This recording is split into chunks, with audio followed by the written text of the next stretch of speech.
O ano de 1964 ele é considerado o início da segunda fase da contabilidade no Brasil, com a chegada dos militares ao poder, que instituíram diversas reformas no país. E também por causa dos métodos de ensino da Escola Norte-Americana de Contabilidade, lecionados pelo professor José da Costa Bolsinhas. Em 1964 foi o ano da implantação da Lei 4.320, que alterou a contabilidade pública, normas gerais de direito financeiro para elaboração e controle dos orçamentos, finanças e balanços da União, dos estados, dos municípios e do Distrito Federal. Também, em 1964, surgiu um meio mais avançado de controle, o CARDEX.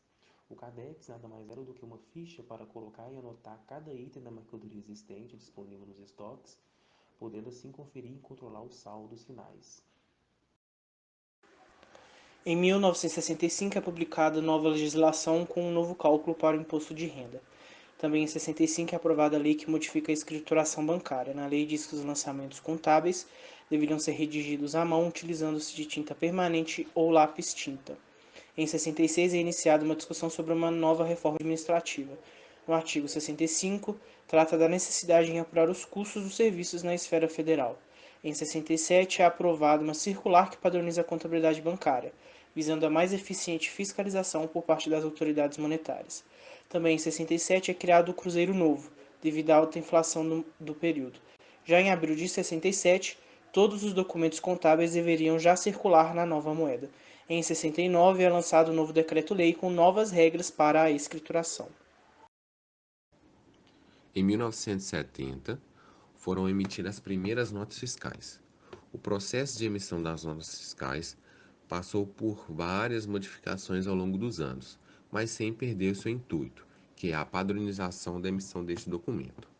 Em 1970 também ocorreu a mudança do nome guarda-livros para contador.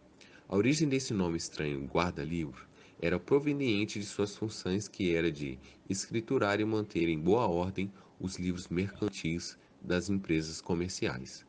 Em 1973, o IASC, Comitê de Normas Internacionais de Contabilidade, foi criado.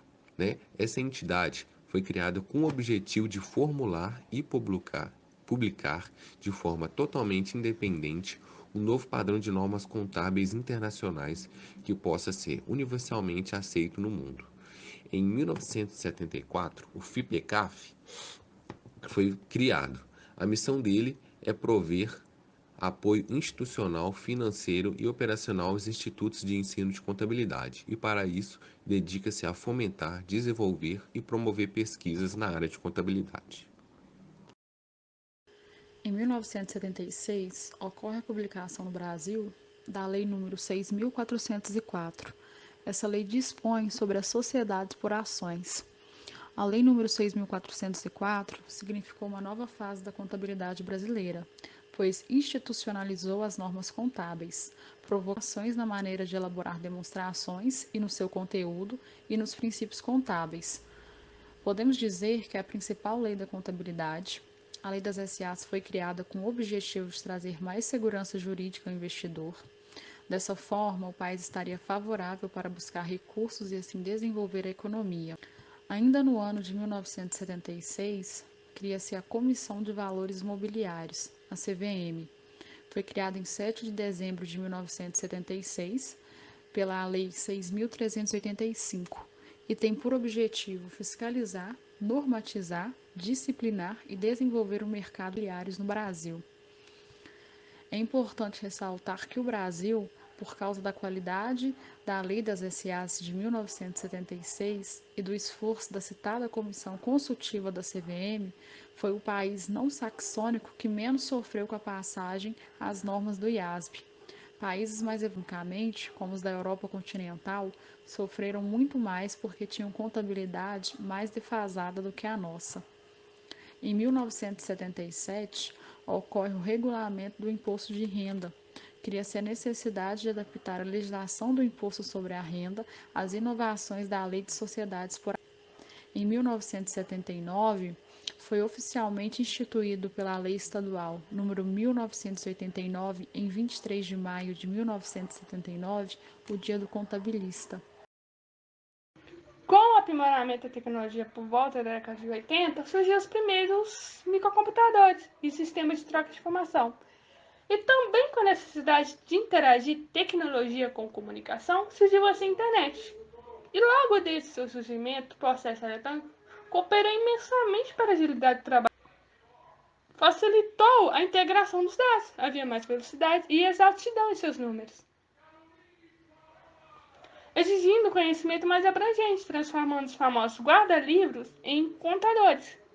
Convém ressaltar que, ao decorrer desse avanço, proporcionou e facilitou os contábeis com apuração de balanço, demonstração de resultado, controle de contas, entre outros processos.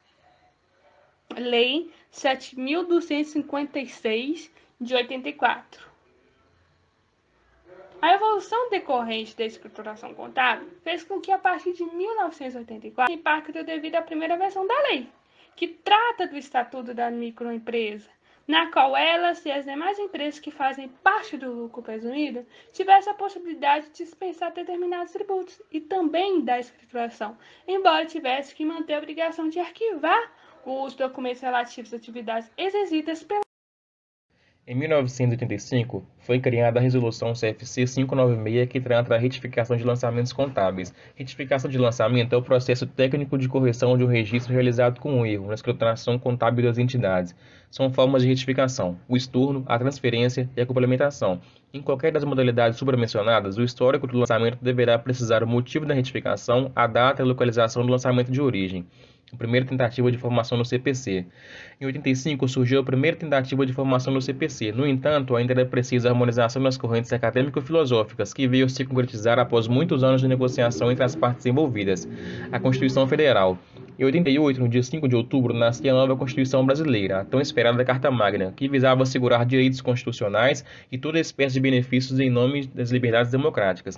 Resolução 678 de 90. Em 24 de julho de 90, foi aprovada a Resolução 678, que visa aprovar os procedimentos de auditoria independente para revisões limitadas das informações trimestrais da Comissão de Valores Mobiliários, Resolução 684 de 90.